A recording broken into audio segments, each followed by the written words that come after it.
Hello everyone, my name is Sweety Badhalia and welcome to SP Academy classes। तो आज के इस video lecture में हम लोग पढ़ेंगे कैटलिस्ट के इम्पॉर्टेंट फीचर्स के बारे में। तो कैटलिस्ट के, अगर हमारा कैटलिस्ट सॉलिड है तो उसके तीन इम्पॉर्टेंट फीचर्स होते हैं। एक होता है सेलेक्टिविटी, एक होता है स्पेसिफिसिटी और एक क्या होता है उसका एक्टिविटी। तो सबसे पहले अगर हम बात करें एक्टिविटी के बारे में, तो एक्टिविटी ये बताता है कि किसी कैटलिस्ट की कितनी एबिलिटी है किसी रिएक्शन के रेट को बढ़ाने की। ठीक है, एक्टिविटी की बात करें तो क्या होता है, it is the ability to increase the rate of reaction. थोड़ा सा छोटा छोटा हो गया है बट आप लोग लिख लेना। एक्टिविटी का मतलब ये है कि उसकी कितनी क्षमता है किसी रिएक्शन के रेट को बढ़ाने की। और अगर मैं जनरल वे में बात करूं तो ये पाया जाता है कि एक कैटलिस्ट किसी रिएक्शन के रेट को 10⁻10 टाइम्स इंक्रीज करने की क्षमता रखता है। ठीक है, अब ये कैटलिस्ट टू कैटलिस्ट वेरी भी कर सकता है बट जनरली अगर हम बात करें तो 10⁻10 टाइम्स किसी कैटलिस्ट के पास क्षमता होती है रिएक्शन के रेट को बढ़ाने की। कुछ इससे ज्यादा भी बढ़ा देते हैं रिएक्शन के रेट को, कुछ इससे कम भी बढ़ाते हैं। ठीक है, फिर उसके बाद देखिए आगे क्या लिखा है, the strength of chemical adsorption is responsible for the activity of catalyst up to a large extent. Chemical adsorption कैसा हो रहा है वो इस पे भी बहुत ज्यादा डिपेंड करता है कि कैटलिस्ट की एक्टिविटी कैसी है, कैटलिस्ट की क्षमता कैसी है रिएक्शन के रेट को बढ़ाने की। ठीक है, फिर उसके बाद the reactant must get absorbed reasonably strongly on to the catalyst to become active. However, they must not get adsorbed so strongly that they become immobilized and other reactant have no space on the catalyst surface for adsorption। कह रहे हैं कि जब catalyst का surface open रहता है adsorbate के लिए कि एड्सॉर्बेट जी आइए और हमारे सरफेस पर चिपक जाइए, ठीक है, और एड्सॉर्प्शन प्रोसेस को कैरिड आउट करिए। बहुत सारे रिएक्टेंट्स ऐसे होते हैं जो कैटलिस्ट जिन्हें अपना सरफेस देता है, जैसे कि मैं कई बार इस रिएक्शन का जिक्र भी करती हूँ क्योंकि इजी सी रिएक्शन है, आप सभी फैमिलियर होते हैं, 11th से पढ़ रहे होते हैं इस रिएक्शन को, है ना। तो क्या है इस रिएक्शन में कि भाई हम फॉर एग्जाम्पल एल्कीन ले रहे हैं, हाइड्रोजन ले रहे हैं और यहाँ पर हमने रेने निकल लेते हैं या फिर प्लाटिनम पैलेडियम लेते हैं जो कि कैटलिस्ट की तरह एक्ट कर रहा होता है। तो ये क्या करता है, अपने सरफेस पे इसको भी एड्सॉर्ब करेगा, इसको भी एड्सॉर्ब करेगा और फिर इनके बीच में रिएक्शन करा देगा और इनको अल्केन बना के अपने सरफेस से डिटैच कर देगा। अब मान लीजिए ऐसी सिचुएशन आ गई कि एड्सॉर्बेट इतनी स्ट्रांगली कैटलिस्ट के सरफेस पर चिपक गया कि हिल ही नहीं रहा। ठीक है, इतनी स्ट्रांगली उसने बॉन्ड बना लिया कि वो यहां से मतलब फिक्स हो गया, उसकी पोजीशन फिक्स हो गई, वो बेचारा डिटैच ही नहीं हो पा रहा। तो ना तो ये हट पाएगा प्रोडक्ट बना के और ना जो अदर लाइक रिएक्टेंट्स हैं या जो एड्सॉर्बेंट हैं उनको भी जगह नहीं मिल पाएगी कि वो आके इसके सरफेस पे एड्सॉर्ब हो पाए। तो यहाँ पे यही चीज लिखी है कि भाई किसी रिएक्टेंट को इतना ही रीजनेबल अमाउंट में ही उसको एड्सॉर्ब होना चाहिए, इतना ज्यादा स्ट्रांगली भी एड्सॉर्ब नहीं होना चाहिए कि वो खुद ही इमोबिलाइज्ड हो जाए, अपना मोशन खो दें, फिक्स हो जाए उनकी यहाँ पर, ठीक है, पोजीशन, और अदर रिएक्टेंट को स्पेस ही ना मिले बेचारों को कि वो एड्सॉर्ब हो पाए। ठीक है, तो इस चीज का भी खास ध्यान रखना चाहिए। हालांकि ये एक जनरल सी मैंने बात बता दी बट अगर आप एक्टिविटी पे जाते हैं तो आप इतना ध्यान रखिए कि एक्टिविटी का मतलब ये है कि किसी कैटलिस्ट की कितनी एबिलिटी है रिएक्शन के रेट को बढ़ाने की। ठीक है, फिर उसके बाद आता है सेलेक्टिविटी। सेलेक्टिविटी में हम ये पढ़ते हैं कि मान लीजिए हमने एक सेट ऑफ रिएक्टेंट ले लिया, ठीक है, मैंने आपको समझाने के लिए यहाँ पे रिएक्शन भी लिखी है। अगर आप बड़े ही ध्यान से यहाँ पर ऑब्जर्व करें तो आपको क्या दिखाई दे रहा है कि रिएक्टेंट जो है वो सेम है। तीनों रिएक्शन में कार्बन मोनोऑक्साइड है और हाइड्रोजन है एज अ गैस। बट अगर हम यहाँ पर कैटलिस्ट चेंज कर दें तो प्रोडक्ट चेंज हो जाता है। रिएक्टेंट एक ही है, बट अगर हमने यहाँ पर कैटलिस्ट चेंज कर दिया तो प्रोडक्ट चेंज हो गया। It's just like a movie और वेब सीरीज कि भाई क्या होता है कि कुछ भी वेब सीरीज आ रही है या कोई भी मूवी आ रही है जो सीरीज में चल रही है, ठीक है, जिसके वो सीक्वल्स बन रहे हैं, तो क्या होता है उसमें ज्यादातर मोस्टली क्या होता है एक्टर को सेम रखा जाता है, लीड एक्टर को, ठीक है। अब क्या होता है कई बार ऐसा भी होता है कि मान लीजिए जो लीड एक्टर है वो भाई नहीं मूवी का पार्ट बन पा रहा, किसी और को ले रहे हैं, तो मूवी वही चलेगी, मूवी का टाइटल ज्यादातर वही रहता है, बट जो लीड एक्टर होता है उसकी परफॉर्मेंस चेंज हो जाती है, वो अपने हिसाब से परफॉर्म करेगा, जो पुराने वाला एक्टर था वो अपने हिसाब से परफॉर्म कर रहा था, तो आउटपुट क्या आएगा, डिफरेंट आएगा, ठीक है। तो इन द सेम वे हमने रिएक्टेंट को फिक्स रखा, कैटलिस्ट अलग अलग डालने से प्रोडक्ट अलग अलग हमें मिलने लगते हैं, तो ये क्या कहा जाता है, इसे कहा जाता है selectivity. Catalyst are selective in order to direct a chemical reaction. Carbon monoxide और हाइड्रोजन में अगर आप कॉपर डालेंगे ZnO और क्रोमियम ऑक्साइड के मिक्सचर के साथ, जो कि कैटलिस्ट की तरह बिहेव कर रहे हैं, तो वो देंगे आपको अल्कोहल, और वो भी कौन सा, मीथेनॉल, ठीक है। कार्बन मोनोऑक्साइड और हाइड्रोजन में अगर आप कॉपर एज अ कैटलिस्ट डाल रहे हैं सिर्फ, तो आपको क्या मिलेगा, एल्डिहाइड। अल्कोहल से किस में चेंज हो गया, एल्डिहाइड। फिर उसके बाद अगर आप कार्बन मोनोऑक्साइड में और हाइड्रोजन में निकल एज अ कैटलिस्ट डाल रहे हैं, तो आपको क्या मिलेगा, CH4 यानी कि मीथेन हाइड्रोकार्बन विद वाटर। तो सेलेक्टिविटी में ये चीज बताई जाती है कि हर कैटलिस्ट अपने काम को लेके बड़ा स्पेसिफिक है ना। अक्षय कुमार अपने हिसाब से एक्टिंग करेगा, सलमान खान अपने हिसाब से एक्टिंग करेगा, और जो मूवी में उनकी एक्टिंग निकल के आएगी वो उनके टैलेंट के हिसाब से निकल के आएगी। इन द सेम वे यहाँ पर जो कैटलिस्ट हम ले रहे हैं उसके हिसाब से हमें प्रोडक्ट मिलता है। ऐसा नहीं है कि रिएक्टेंट आपने एक ही लिया है, कैटलिस्ट कोई भी डाल दो प्रोडक्ट एक ही मिलेगा, नहीं, ऐसे थोड़ी होता है। हर कैटलिस्ट के अपने काम करने का तरीका अलग होता है, तो प्रोडक्ट भी आपको कैसा देंगे, वो डिफरेंट, ठीक है। उसके बाद आता है स्पेसिफिसिटी।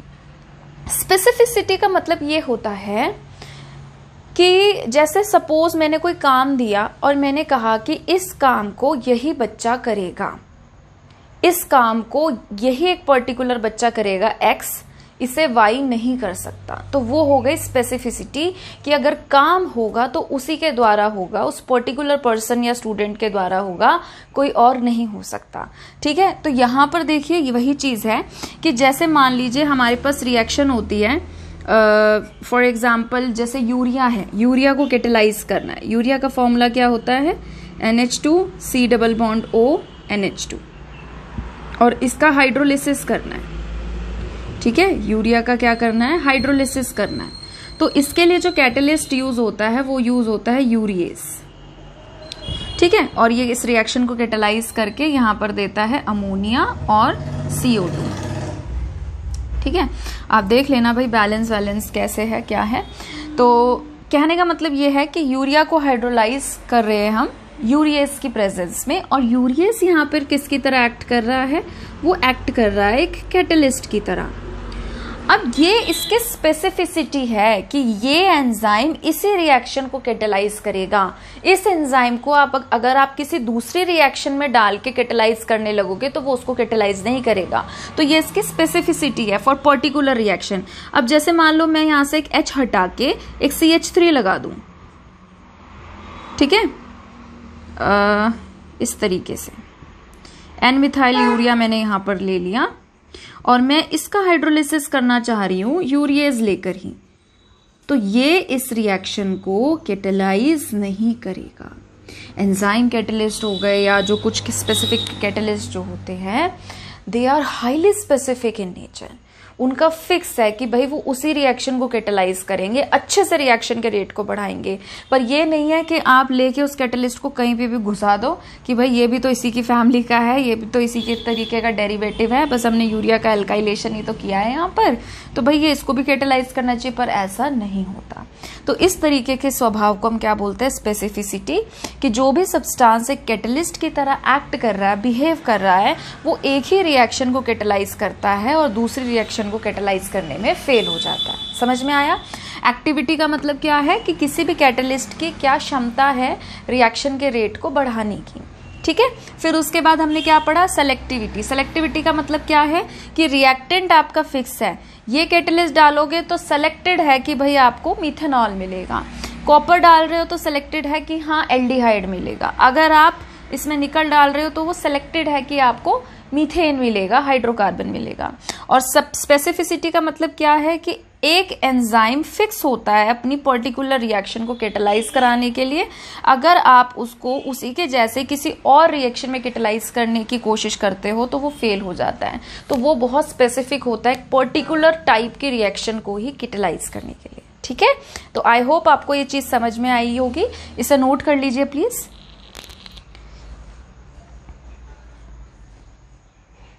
चलिए आगे बढ़ते हैं। नेक्स्ट टॉपिक है हमारा shape selective catalysis by zeolites. तो ये बहुत इंपॉर्टेंट टॉपिक है, इसे इंपॉर्टेंट मार्क कर लीजिए, आसान भी है, आपको एक ही बार में समझ में आ जाएगा। तो जैसे नाम से ही पता चल रहा है शेप सेलेक्टिव, शेप को लेके काफी ज्यादा यहाँ पर रोल प्ले होता है कि शेप कैसी है। अब किसकी शेप कैसी है, कुछ कैटलिस्ट हमारे पास ऐसे होते हैं जिनके सरफेस पर माइक्रोपोर्स होते हैं, ठीक है। पोर्स तो देखिए ज्यादातर आपको मतलब हर जगह मिल ही जाते हैं, बट कुछ कैटलिस्ट हमारे पास ऐसे होते हैं जो माइक्रोपोरस इन नेचर होते हैं और उनके पोर्स के कुछ स्पेसिफिक साइज होते हैं। और अब मान लीजिए कि कुछ कैटलिस्ट ऐसा है जिसके सरफेस पर इस तरीके से या इस शेप के पोर्स बने हुए हैं, जैसे मधुमक्खी का छत्ता होता है ना, मान लीजिए इस तरीके से कोई कैटलिस्ट है और उसके सरफेस पर इस तरीके के छोटे छोटे छोटे छोटे माइक्रोपोर्स हैं, बहुत छोटे छोटे, हमें दिख नहीं रहे नेक्ड आई से। तो अब इसके पोर्स का शेप कैसा है पहली चीज, और इस पोर्स का, पोर्स मतलब समझते हो ना छेद, इनका साइज कैसा है, शेप और साइज कैसा है, ये डिसाइड करेगा कि ये अपने सरफेस पर किस तरीके की रिएक्शन करा रहा है, मतलब किन रिएक्टेंट को ये अपने इन पोर्स में फंसा सकता है, ठीक है। मैं अभी बताऊंगी भी कहाँ पे हम इसको यूज करते हैं। और जब रिएक्टेंट रिएक्ट करके प्रोडक्ट बनाएंगे तो वो भी, उनका भी साइज इसके शेप और साइज के हिसाब से होना चाहिए। ऐसा नहीं कि भाई रिएक्टेंट जो है इसके जो पोर्स में आके फंस रहे हैं या रिएक्ट करने के लिए एड्जॉर्ब हो रहे हैं वो इससे बड़े साइज के हैं या इससे छोटे साइज के। जैसे कि फॉर एग्जाम्पल हम लोग हार्ड वाटर को सॉफ्ट करते हैं, तो हार्ड वाटर में जो हार्डनेस होती है बहुत सारे कैल्शियम और मैग्नीशियम के डिफरेंट डिफरेंट आयंस की वजह से होती है।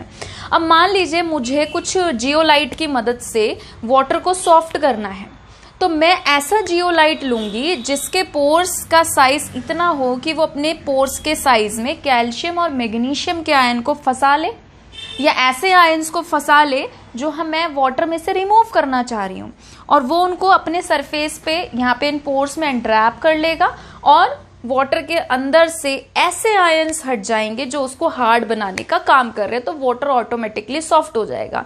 उसके बाद मैं इसको क्लीन कर रही हूँ या क्या कर रही हूँ वो आगे की बात है, ठीक है। तो हमारे पास कुछ ऐसे कैटलिस्ट होते हैं जिनके पोर्स इस चीज को लेके डिसाइड करते हैं कि वो किस रिएक्शन को कैटलाइज करेंगे और किस रिएक्शन को कैटलाइज नहीं करेंगे, ठीक है। तो देखिए यहाँ पर क्या लिखा है, जब भी कोई कैटालिटिक रिएक्शन इस चीज पर डिपेंड करती है कि कैटलिस्ट का पोरस स्ट्रक्चर कैसा है and size of the reactant and product molecule, ऐसे रिएक्शन को कहा जाता है शेप सेलेक्टिव कैटालिसिस। नाम से पता चल रहा है जो शेप पे डिपेंड करे, जो साइज पे डिपेंड करे, ठीक है। उसके बाद देखिए ये बहुत ही फेमस होते हैं जियोलाइट्स, इसे आप क्लास 11th में पी ब्लॉक चैप्टर में पढ़ते भी हो, बिल्कुल एंडिंग में 13, 14 ना, 14 जब पढ़ रहे होते, जब सिलिकेट्स आते हैं, शीट सिलिकेट, पायरोसिलिकेट्स, ये सब जब आते हैं तो वहां पे लास्ट में आता है जियोलाइट। तो जियोलाइट है क्या, जियोलाइट एक्चुअली में सिलिकेट्स में से ही हम कुछ सिलिकॉन एटम को रिप्लेस कर देते हैं एल्यूमिनियम आयन से, और उनके बीच में क्या बनता है, एल्यूमिनियम ऑक्सीजन सिलिकॉन का फ्रेमवर्क, तो उसे हम कहते हैं जियोलाइट। सिलिकेट्स में से जब हम कुछ सिलिकॉन के एटम को हटा के एल्यूमिनियम के एटम को रख देते हैं तो वो जियोलाइट बनाता है। तो जियोलाइट माइक्रोपोरस एल्यूमिनो सिलिकेट्स को हम कहते हैं, जिनका जनरल फॉर्मूला ये होता है, ठीक है, X Y Z ये बता रहा है कि ये कितने नंबर ऑफ मॉलिक्यूल्स हैं, और N जो है यहाँ पर वैलेंसी होती है मेटल की। They have Honey comb like structure, मधुमक्खी के छत्ते की तरह इनका जो है स्ट्रक्चर होता है। Thus they are very good shape selective catalyst, बहुत इंपॉर्टेंट होते हैं ये। These consist of 3D network of silicates in which silicon atoms are replaced by aluminium atoms giving aluminium oxygen silicon framework। ठीक है, बहुत सारे आपको जियोलाइट्स जो हैं नेचर में भी मिलेंगे, बहुत सारे ऐसे हैं जिसको हम सेलेक्टिविटी को ध्यान में रख के लैब्स में भी बनाते हैं, सिंथेटिकली भी हम बनाते हैं। तो जैसे जियोलाइट में एक बहुत ही फेमस है ZSM5, बहुत ही फेमस जियोलाइट है, इसका नाम आप ध्यान रखना। तो इसको हम यूज करते हैं for petrochemical industries for cracking of hydrocarbons and isomerisation. जैसे कि सपोज अगर हम चाह रहे हैं अल्कोहल से चाह रहे हैं कि हम पेट्रोल बनाएं, ठीक है, तो वहां पे ZSM5 बहुत यूज किया जाता है। जियोलाइट्स को हम लोग वाटर में से हार्डनेस रिमूव करने के लिए भी यूज करते हैं। ठीक है, तो zeolites are also used for softening of hard water में से ऐसे आयंस को हटाना, ठीक है, जो उसको हार्ड बना रहे हैं। ठीक है, तो वहां पे भी हम जियोलाइट्स को यूज करते हैं। ठीक है, वीडियो को पॉज करके इसे नोट करिए प्लीज।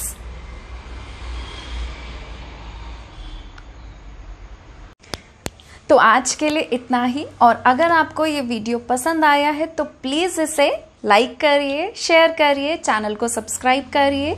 जल्दी मिलेंगे एक नई वीडियो के साथ। अपना ध्यान रखिए। Thank you.